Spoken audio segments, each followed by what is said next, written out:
Nai-stress o pagod na pagod ka na ba?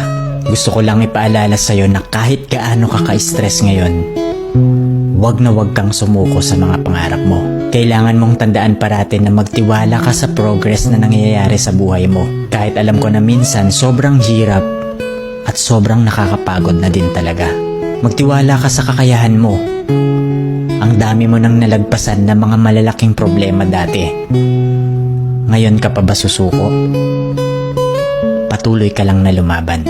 Yung pakiramdam mo ngayon na nahuhuli ka na sa buhay, siguro dahil nakikita mo yung mga kakilala mo o yung mga kaibigan mo pakonti-konti may na-achieve na sila. Parati mong tandaan na lahat tayo ay may kanya-kanyang timeline sa buhay. Hindi ka nahuhuli at hindi ka rin naman nauuna. Kung nasaan ka man ngayon sa buhay mo, yan ang lesson at experience na kailangan mong pagdaanan ngayon. Lahat tayo ay may sariling kwento sa buhay na makaka-inspire ng ibang tao. Sarili mong kwento yan. Kaya make sure na sulitin mo ang bawat moment at gawin mong fulfilling ang kwento mo kahit anong mangyari.